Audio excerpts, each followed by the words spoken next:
Welcome to today's video from Lamond Wellness. I'm Dr. Tiffany Lamond, and today we're going to be talking about bump weight. This is a term that I made up. Maybe other people use it, I don't know.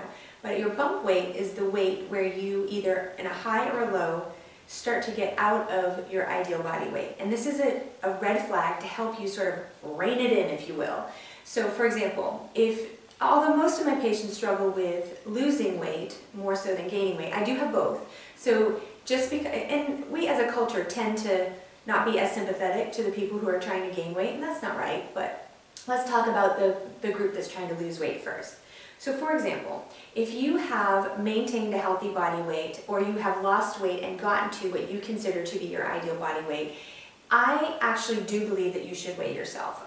There's a lot of conflict on this, different people have differing opinions, and if you have an eating disorder, I don't think you should weigh yourself every day. However, your body weight can be used as a barometer, and I don't want people to become obsessed with it. Now, if you feel like this is something that really controls you, then don't take this advice. However, if you're going to weigh yourself, I suggest you do it in the morning, nude, and after urination.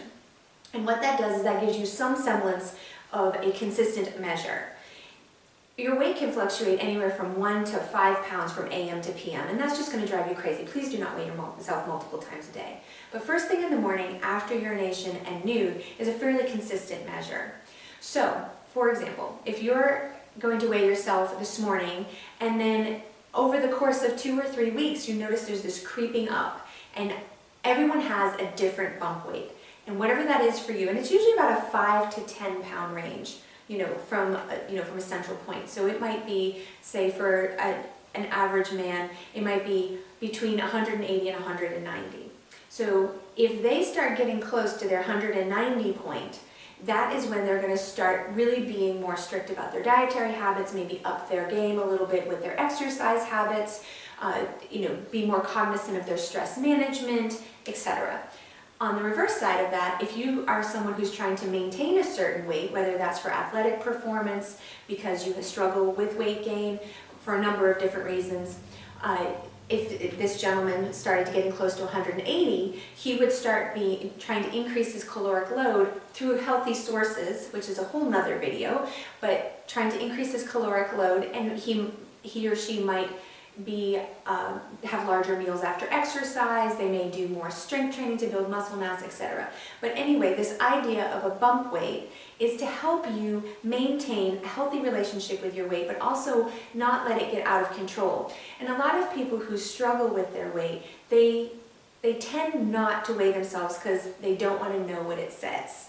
And by the time they realize that it's time to take a look at it, it could have been 20 or 30 pounds past where they thought it was. And that's not unusual for a patient to come to me and they say, I think I weigh 230 pounds. And they get on the scale and they're 265 pounds.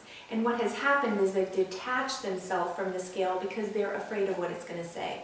But that doesn't change the results. And ultimately, weight is just one measure of health. It is not an all-encompassing